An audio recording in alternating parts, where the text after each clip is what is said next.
I am known best for human-powered flight, but that was just one thing that got me going in the sort of things that I'm working in now. As a youngster, I was very interested in model airplanes, ornithopters, autogyros, helicopters, gliders, power planes, indoor models, outdoor models, everything, which I just thought was a lot of fun, and wondered why most other people didn't share my same enthusiasm with them. And then Navy pilot training, and after college I got into sailplane flying, power plane flying, and considered the sailplanes as a sort of hobby and fun, but got tangled up with some great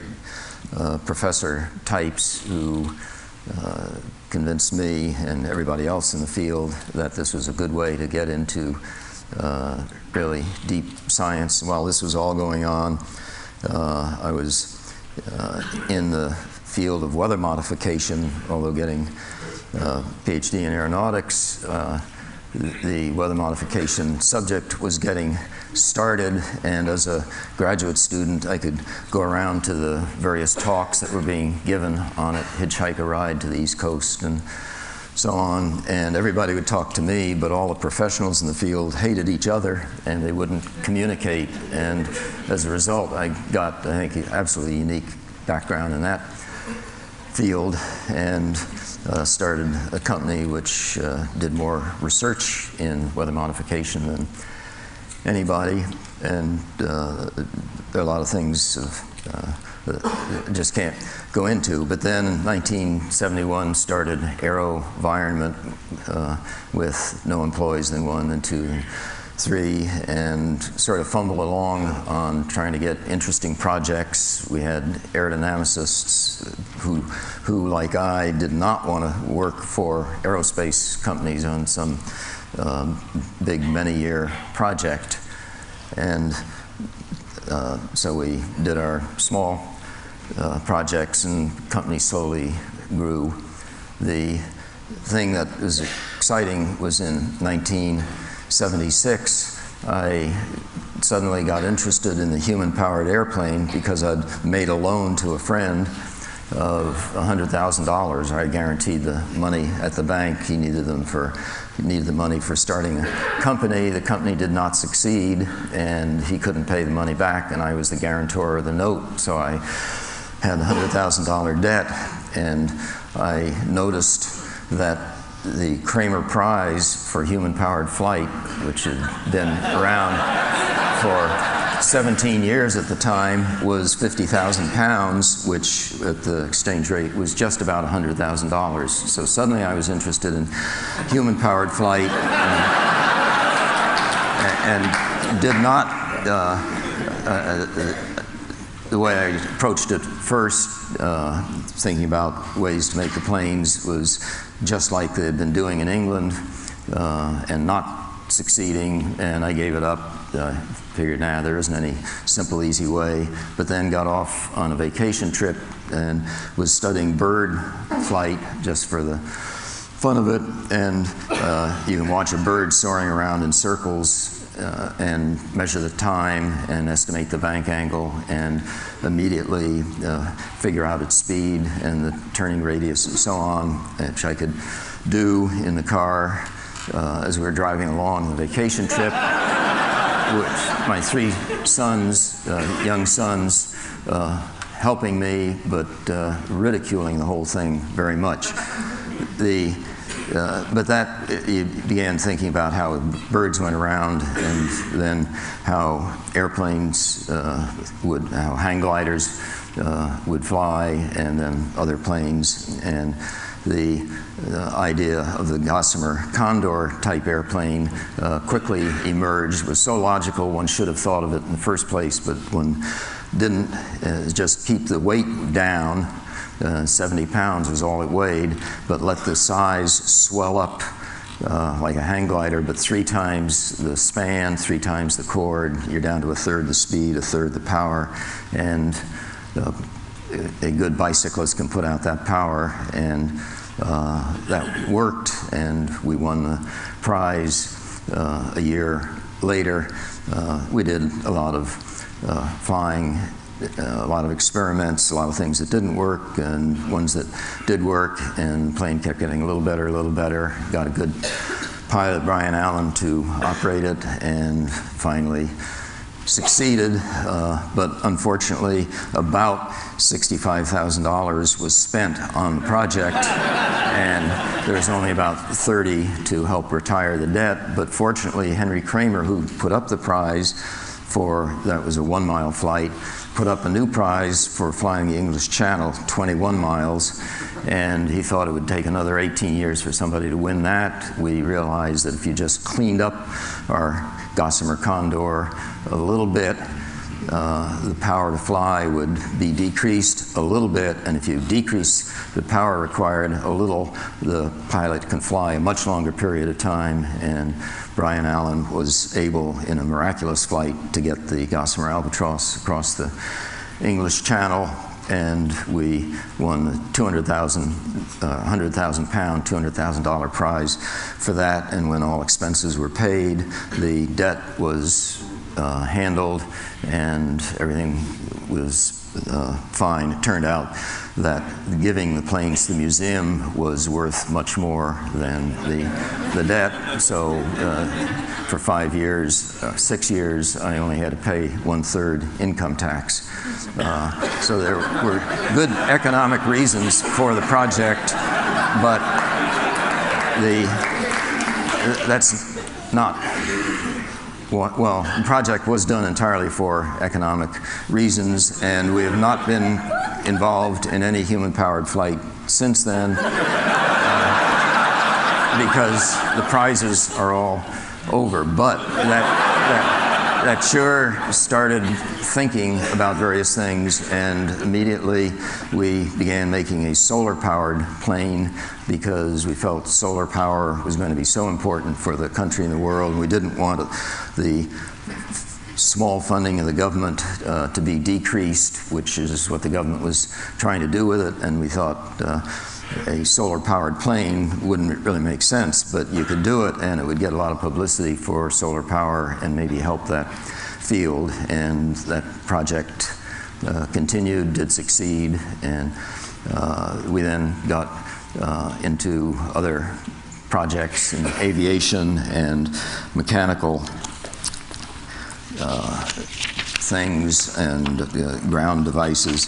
But while this was going on, in 1982, I got a prize from the Lindbergh Foundation for their annual prize, and I had to prepare a paper on it, which collected all my varied thoughts and varied interests over the years. This was one chance that I had to focus on what I really was after and what was important. And to my surprise, I realized the importance of environmental issues, which Charles Lindbergh devoted the last third of his life to. And preparing that paper did me a lot of good. I thought back about if I was a space traveler and came and visited Earth every 5,000 years, and for a few thousand visits, I would see the same thing every time, the little differences in the Earth. But this last time, just coming around right now, suddenly there'd be huge changes in the environment, in the concentration of people, and it was just unbelievable the amount of all the change in it. I wanted to, one of the biggest changes is 200 years ago we began using coal from underground, which has a lot of pollution, and 100 years ago we began getting gasoline from underground with a lot of pollution, and gasoline consumption or production will reach its limit in about 10 years and then go down, and we wonder what's going to happen with transportation. I wanted to show the slide. This slide, I think, is the most important one any of you will see ever, because it shows nature versus humans and goes from 1850 to 2050, so the year 2000 you see there. And this is the weight of all air and land vertebrates. Humans and muskrats and giraffes and birds and so on are. The red line goes up. That's the humans and livestock and pets portion. The green line goes down. That's the wild nature portion. Humans, livestock, and pets are now 98% of the total world's mass of vertebrates on land and air. And you don't know what the future will hold, but it's not going to get a lower percentage. 10,000 years ago, the humans and livestock and pets were not even 1/10 of 1% and wouldn't even been visible on such a curve. Now they are 98%, and it is, I think, shows human domination of the earth. I give a talk to some remarkable high school students each summer and ask them, after they've asked me questions, and I give a talk and so on, then I ask them questions. What's the population of the earth? What's the population of the earth going to be when you're the age of your parents? Which they had never really thought about, but now they think about it. And then what population of the earth would be an equilibrium that could continue on and be for 2050, 2100, 2150. And they form little groups all fighting with each other. And when I leave 2 hours later, most of them are saying about 2 billion people, and they don't have any clue about how to get down to 2 billion, nor do I, but I think they're right. And this is a serious problem. Rachel Carson was thinking of these and came out with Silent Spring way back. The Solar Manifesto by Hermann Scheer in Germany claims all energy on Earth can be derived for every country from the solar energy and water and so on. You don't need to dig down for these chemicals, and we can do things much more efficiently. Let's have the next slide. So this just summarizes it. Over billions of years on a unique sphere, chance has painted a thin covering of life, complex, improbable, wonderful, and fragile. Suddenly we humans, a recently arrived species no longer subject to the checks and balances inherent in nature, have grown in population, technology, and intelligence to a position of terrible power. We now wield the paintbrush. We're in charge. It's frightening. And I do a painting every 20 or 25 years. This is the last one, and shows the Earth in sort of a time flag on the right, and trilobites and dinosaurs and so on. And over the triangle, we now get to civilization and TV and traffic jams and so on. I have no idea of what comes next, so I just used robotic and natural cockroaches as the future, as sort of a little warning. And 2 weeks after this drawing was done, we actually had our first project contract at AeroVironment on robotic cockroaches, which was very frightening to me.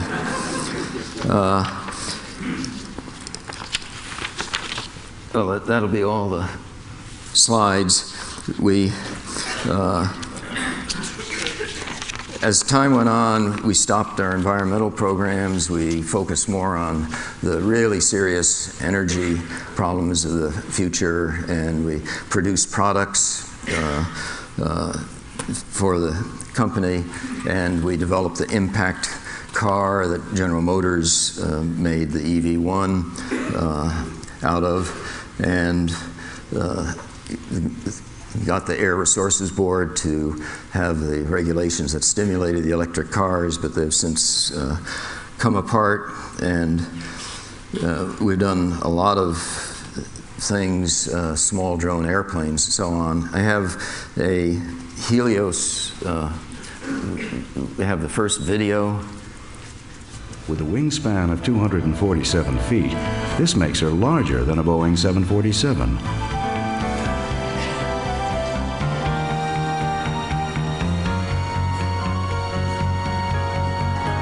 Her designer's attention to detail in her construction gives Helios' structure the flexibility and strength to deal with the turbulence encountered in the atmosphere. This enables her to easily ride through the air currents as if she's sliding along on the ocean waves. The wings could touch together on top and not break, we think. Helios now begins the process of turning her back to the sun to maximize the power from her solar array.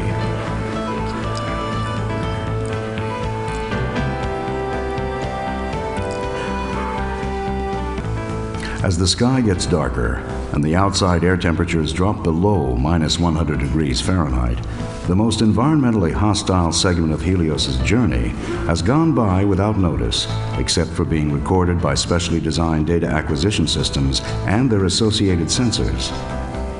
Approaching a peak radar altitude of 96,863 feet at 4:12 p.m., Helios is standing on top of 98% of the Earth's atmosphere. This is more than 10,000 feet higher than the previous world's altitude record held by the SR-71 Blackbird. Okay.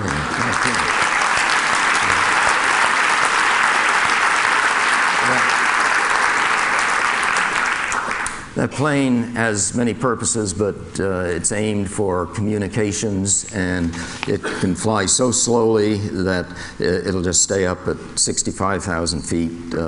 Eventually, we'll be able to have it stay up day, night for 6 months at a time, acting like a synchronous satellite, but only 10 miles above the Earth. Let's have the next video. This shows the other end of the spectrum. The AB pointer serves for surveillance, in effect a pair of roving eyeglasses. A cutting-edge example of where miniaturization can lead if the operator is remote from the vehicle. It is convenient to carry, assemble, and launch by hand. Battery-powered, it is silent and rarely noticed. It sends high-resolution video pictures back to the operator. With onboard GPS, it can navigate autonomously, and it is rugged enough to self-land without damage. Okay, and let's have the next. That plane is widely used by the military now in all their operations. Let's have the next video.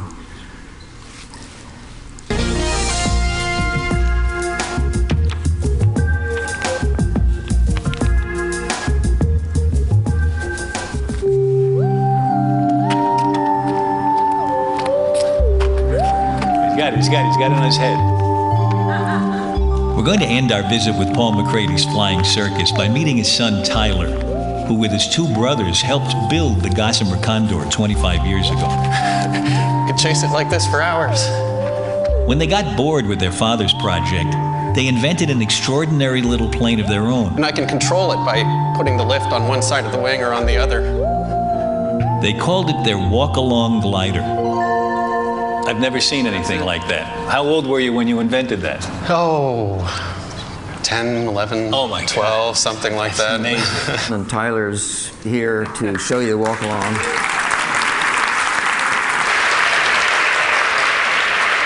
All right. You all got a couple of these in your gift bags, and one of the first things, the production versions seem to dive a little bit, and so I would just suggest you bend the wingtips up a little bit before you try flying it. I'll give you a demonstration of how it works.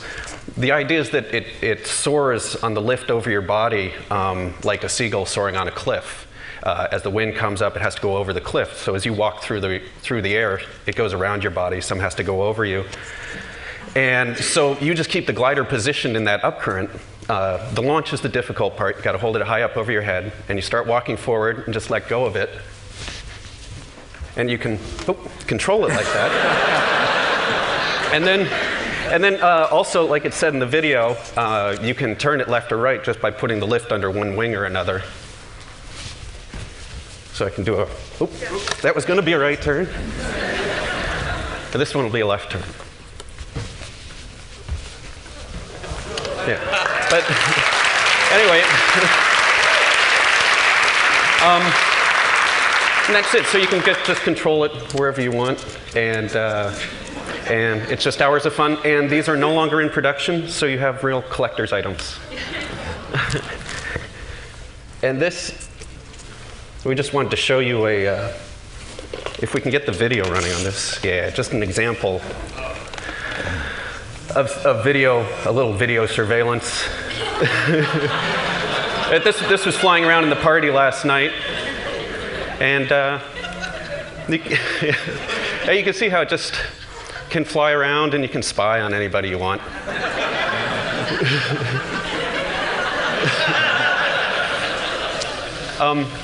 And that's it. I was going to bring an airplane, but I was worried about hitting people in here, so I thought this would be a little bit more gentle.